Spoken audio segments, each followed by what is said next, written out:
Quelqu'un peut m'expliquer déjà un peu les bases de vos revendications? Mais grosso merdo, on est là quand même pour déjà l'abolition des ICHN, c'est-à-dire des primes qui reviennent aux éleveurs pour des handicaps naturels, c'est-à-dire que c'est des terres qui sont très dures à cultiver. Et donc c'est quasiment le seul revenu des agriculteurs au jour d'aujourd'hui.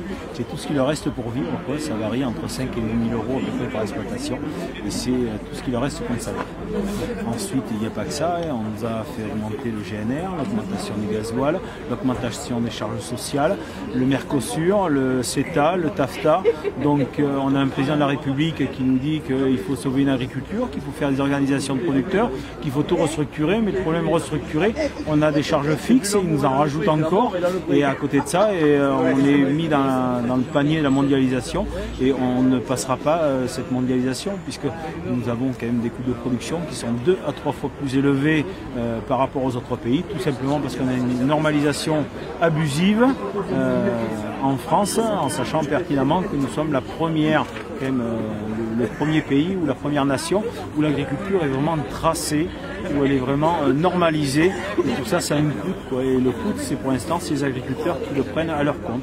Et nos produits ne sont pas rémunérés à leur juste valeur. C'est pour ça qu'aujourd'hui, on est tous là, qu'on soit céréaliers, qu'on soit viticulteurs, maraîchers, éleveurs de volailles, et toutes ces normes de biosécurité qui sont aussi imposées par des interprofessions, où dans ces interprofessions, c'est quand même l'agroalimentaire qui est majoritaire. À côté de ça, nous, on nous a mis sur le JB sans aucune occasion de faire demi-tour ou de descendre un escalier parce qu'on nous a enlevé l'échelle. Alors on va y aller par point. D'abord, le réaménagement de la carte, je pensais que ça ne touchait pas la Dordogne. Si, ça touche tout le sud bergeracois. C'est pour ça qu'aujourd'hui on est sur Bergerac, donc ça touche tout le sud Bergerac. D'accord. Et ça a des vraies conséquences concrètes sur... Mais concrètement, le jour où c'est que, s'ils veulent vraiment les enlever, ou s'ils réussissent à nous les enlever, on va perdre plus de, je pense, 2/3 des exploitations d'élevage en sud Bergerac. Ça représente à peu près combien ces aides en termes d'euros? En termes d'euros, entre 5 et 10 000 euros par exploitation. Par an? Par an, oui. Ça fait le salaire de l'éleveur, voilà. D'accord. Qui est vraiment minable. Un salaire qui ne devrait pas exister. Qui c'est qui est prêt à payer pour aller travailler tous les matins? Est-ce que vous connaissez quelqu'un parmi nous qui est prêt à débourser ces quelques acquis qu'il a prévus pour ces vieux jours? Aller les balancer, les sortir de sa poche pour continuer à travailler, pour sauver son exploitation, pour sauver sa famille, pour sauver tout le monde? Je n'en connais pas beaucoup. On est pris pour les derniers des cons. En France, un gouvernement qui se permet de dire sur le glyphosate qu'on entend parler, et aujourd'hui tous ces bobos, vous m'excusez d'employer ce terme bobo, mais je l'emploie, vous me regardez, vous me voyez, je vous traite de bobo, parce que vous parlez de choses que vous ne connaissez pas. L'agriculture française est la plus sûre au monde. Toutes les analyses que nous avons pu faire, le glyphosate n'est pas dangereux, on ne trouve aucune trace sur les produits français. Par contre, sur les produits étrangers, messieurs, on en trouve. Le gouvernement a décidé de le réduire à 3 ans. Après, qu'est-ce qu'on fait après ces 3 ans? C'est pas compliqué. On va continuer à faire entrer des produits qui vont venir d'ailleurs. Ces produits qui vont venir d'ailleurs seront traités on ne sait pas avec quoi. Et vous allez les manger, messieurs. Et vous allez pleurer. Alors aujourd'hui, on vous dit, venez nous soutenir, car nous avons vraiment besoin que l'agriculture française soit réellement soutenue, que vous arrêtiez de regarder votre porte-monnaie, même si c'est très dur. Essayez de manger correctement et vous verrez que ça ira mieux pour nous, car nous pourrons rembaucher du monde, nous pourrons refaire travailler du monde qu'aujourd'hui on ne fait plus travailler, nous n'avons plus les moyens d'investir sur des matériels, sur tous les produits que nous avons besoin.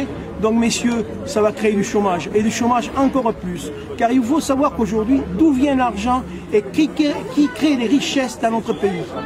Eh bien, je vais vous dire, l'agriculture fait partie de ces gens-là. On fait toujours de la valeur ajoutée. Pourquoi la valeur ajoutée? On sème une année, on récolte. L'année d'après, on ressème et on récolte. Voilà de la valeur ajoutée. Et on n'en tient pas compte nulle part dans notre pays.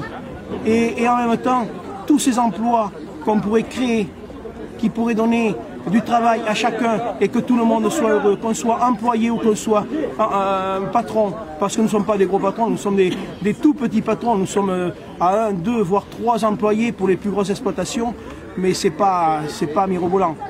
Vous parliez de la mondialisation, on reviendra sur le TAFTA et CETA après, mais sur l'Union européenne et l'interdiction du glyphosate, finalement 3 ans pour la France, 5 ans pour l'Union européenne, ça va changer quoi pour vous? C'est un effet d'annonce. comme d'habitude, c'est un effet d'annonce. Après, il faut se poser les vraies questions, de savoir qui a autorisé la mise en commercialisation du glyphosate en France. C'est un produit qui a 20 ans.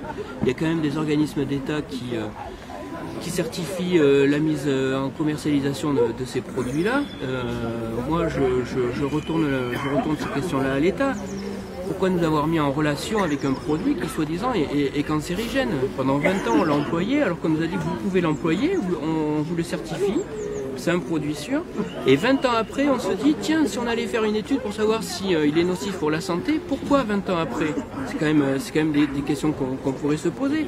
Et si on va au bout de la logique, parce que c'est bien joli de faire des effets d'annonce, mais si on va au bout de la logique, si on interdit aux agriculteurs français d'utiliser du glyphosate dans 3 ans, moi ce que j'attends et ce que j'espère, parce que j'espère que quand même ce gouvernement est assez intelligent pour aller au bout de ses convictions, c'est qu'on interdise les importations de tous les produits, les fruits, les légumes, la viande, des autres pays qui ont été mis en relation avec du glyphosate. Parce qu'il faut quand même savoir que dans ce pays, on importe 80% du soja qui est utilisé en France est issu de l'importation, 30% du colza et 20% du tournesol. Est-ce que c'est normal que dans un pays comme la France, qui est le grenier de l'Europe, on soit obligé d'importer tous ces produits-là? Si en plus on tient compte du fait que l'agriculture française est la plus stricte, la plus normée, la plus qualitative, il faut arrêter de berner et les agriculteurs et le consommateur. On ne peut pas leur dire on va vous faire une agriculture saine et aujourd'hui annoncer l'Europe va signer un traité avec le Mercosur. Alors le Mercosur, c'est un traité économique avec les pays d'Amérique du Sud.